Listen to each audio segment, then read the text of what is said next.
बुनियादगंज का जो मामला था, 28 तारीख को एक लड़की मिसिंग हुई थी बुनियादगंज थाना क्षेत्र से, जिसमें पुलिस को सूचना 2-3 दिन बाद दी गई थी, जैसे उनके फादर ने बताया।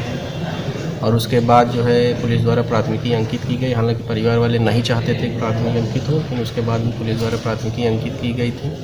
और उसके बाद 6 तारीख को जो है उसी युवती का शव बुनियादगंज थाना क्षेत्र से ही मिला है।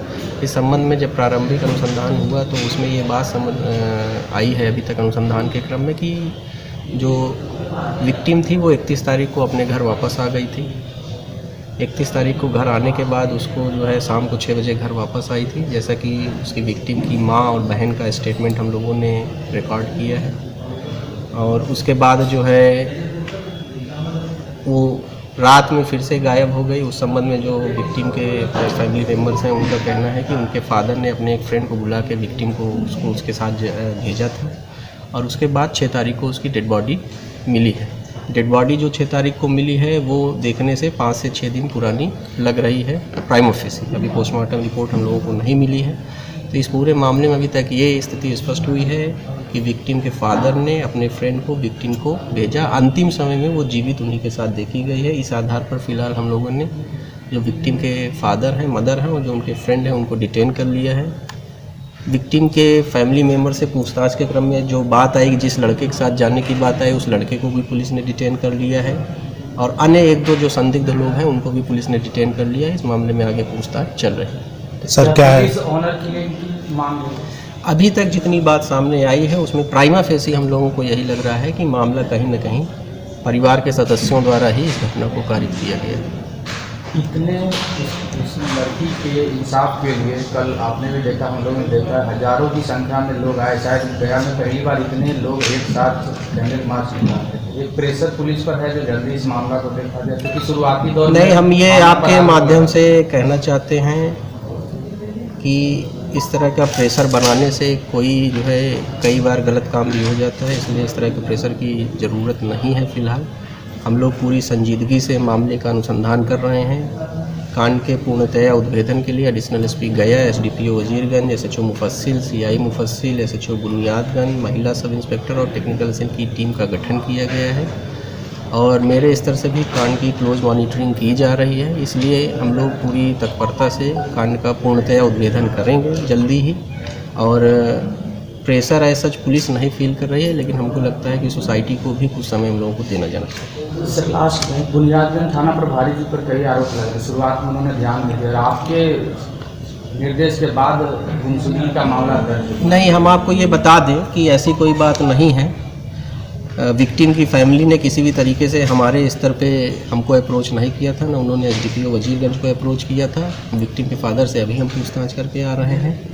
वो खुद भी नहीं चाहते थे और ऐसा कई मामलों में होता है। हम आपको बता दें कि जो इस तरह के मामले होते हैं जिसमें लड़कियों के मिसिंग के मामले होते हैं, उसमें कई बार विक्टिम की फैमिली ये चाहती है कि बिना FIR करे लड़की उनको मिल जाए। तो ये बहुत सामान्य चीज़ है, इसमें हम लोग बहुत टेक्निकल नहीं हो सकते हैं, क्योंकि पुलिस जो है वो कटिंग एज लेवल पे काम करती है, सोसाइटी के साथ मिलकर काम करती है। इसलिए कई बार सोसाइटी में इस तरह की जो बातें आती हैं हम लोग अपने स्तर पर अनौपचारिक रूप से ऐसे मामलों के उद्भेदन का भी प्रयास करते हैं और ऐसे कई बार हुआ भी।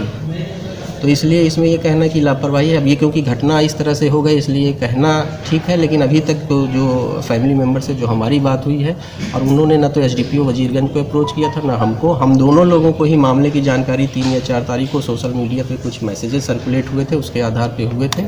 और उसके बाद हम लोगों ने कहा था, उस समय भी एसएचओ बुनियादगंज का वर्जन यही था कि सर फैमिली मेम्बर FIR नहीं कराना चाहते, लेकिन फिर भी हम लोगों ने कहा कि नहीं आप FIR करिए। और उसके बाद FIR कितने तारीख को दर्ज हुआ? 4 तारीख को। कारण तो अभी जो बात आ रही है पारिवारिक प्रतिष्ठा से जुड़ा ही प्रथम दृष्टया प्रतीत हो रहा है, लेकिन जैसा कि अभी हमने आपको बताया कि अभी इस मामले में 1-2 चीज़ें हैं जो पूरी तरह से मामले का उद्भेदन नहीं हो पाया। हम लोग उसके लिए प्रयासरत हैं। हत्या से पहले क्या उसका रेप? नहीं, ऐसे कोई बात नहीं है और ये पूरी तरह से गलत बात है। न तो पुलिस को दिए गए किसी स्टेटमेंट में विक्टिम की फैमिली ने ये बात कही है, और न ही अभी तक जो प्राइमा फेसी, क्योंकि पोस्टमार्टम रिपोर्ट हम लोगों को नहीं प्राप्त हुई है, लेकिन जो पोस्टमार्टम के बाद हम लोगों ने जो एसडीपीओ वजीरगंज ने डॉक्टर से बात की थी, उसमें भी कहीं फिजिकल असॉल्ट की बात अभी तक नहीं आई। सर फाउलर किलिंग की बात करें, परिवार तो दुष्कर्म की बात कर रहे हैं, उसके साथ दुष्कर्म, उसके बाद उसकी हत्या की। नहीं, दुष्कर्म की बात का कोई आधार नहीं है। ये नॉर्मली ये ट्रेंड हो गया है कि अगर किसी महिला की कहीं डेड बॉडी मिलती है तो उसमें दुष्कर्म की बात आती है, लेकिन इस तरह का कोई भी न परिस्थिति जन्य साक्ष्य है न कोई फिजिकल जिस एविडेंस। हिसाब से जिस स्थल पर बॉडी मिली है और बॉडी के हिसाब से आधार हथियार से प्रहार किया गया, तेजाब का प्रयास किया गया है, क्या नहीं लगता है ये दुष्कर्म का? नहीं, आप प्रिजम्पशन पे हम बात नहीं कर सकते हैं। प्रिजम्पशन बहुत तरह का बहुत चीज़ों का होता है, लेकिन हम प्रिजम्पशन पे बात नहीं कर सकते हैं कि ये हो सकता है वो हो सकता है, हम इस पे बात नहीं कर सकते हैं। हम क्या है उतना बता सकते हैं। क्या इसमें क्या एविडेंस अभी तक हमारे पास आया हम अब उसके आधार पे आपको बता रहे हैं। अगर आगे कुछ आएगा, अगर पोस्टमार्टम रिपोर्ट में ऐसी कोई बात आएगी तो उससे संबंधित जो धाराएं हैं उसको भी सम्मिलित किया जाएगा। लेकिन आज 10 तारीख को शाम को 4 बजे तक ऐसी कोई बात नहीं आई जिसके आधार पे हम ये माने कि कोई सेक्सुअल असॉल्ट हुआ है। कोई प्रोफेशनल किलर का यूज हुआ इसमें? हाँ, लड़का डिटेन। लड़का क्या फैमिली से रिलेट करता था? नहीं, अभी ऐसी